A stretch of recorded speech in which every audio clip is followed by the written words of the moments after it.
Hello बच्चों, let's read this question and the question says that name a non-renewable source of energy other than fossil fuels। तो आइए बच्चों अब इस question को हम यहाँ पर सॉल्व कर लेते हैं। इस क्वेश्चन में बच्चों हमसे ये कहा गया है यहाँ पर हमें non renewable source of energy बताना है अदर देन फॉसिल फ्यूल। तो यहाँ पर जो हम की कॉन्सेप्ट यूज़ करेंगे बच्चों, की कॉन्सेप्ट वो हम यूज़ करेंगे sources of energy, sources sources of energy, sources of energy, sources of energy.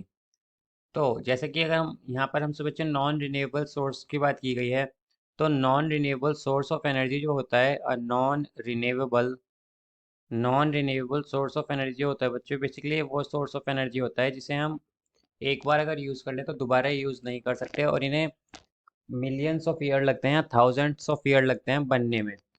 Non renewable source of energy, renewable non renewable source of energy takes thousands of year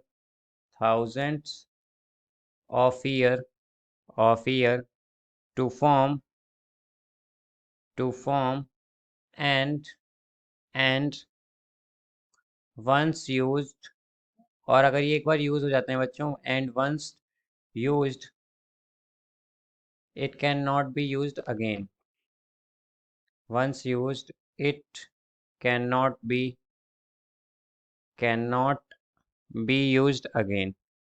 अगर बच्चों इन्हें हम एक बार यूज़ कर लेते हैं तो इन्हें हम दोबारा यूज़ नहीं कर सकते।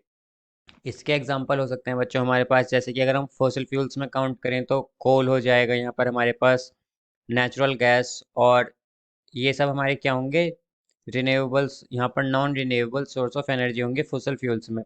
बट हमसे कहा गया है हमें बताना है कि फ्यूसल फ्यूल्स को हटाकर, तो बच्चों न्यूक्लियर फ्यूल जो होता है हमारे पास, न्यूक्लियर फ्यूल, उसका हम एग्जांपल ले सकते हैं। तो वो क्या है, वो भी एक non renewable source of energy है, न्यूक्लियर फ्यूल जो है बच्चों, या फिर इसका एग्जांपल हम ले सकते हैं इसमें यूरेनियम। यूरेनियम जो होता है बच्चों, यूरेनियम ये फॉसिल फ्यूल्स में नहीं आता और इसे एक बार हम यूज़ कर लेते हैं तो इसे हम दोबारा यूज़ भी नहीं कर सकते। तो इसलिए ये किस में काउंट हो जाएगा, ये एक non renewable source of energy में काउंट हो जाएगा। तो हम कह देंगे कि अगर हमें बताना हो कि एक ऐसा फ्यूल जो नॉन रिन्यूएबल तो हो पर फॉसिल फ्यूल में ना हो, तो वो यूरेनियम होगा बच्चों यहाँ पर। तो इसका आंसर होगा हमारे पास न्यूक्लियर फ्यूल्स या फिर uranium. I hope you understood it well, best of luck.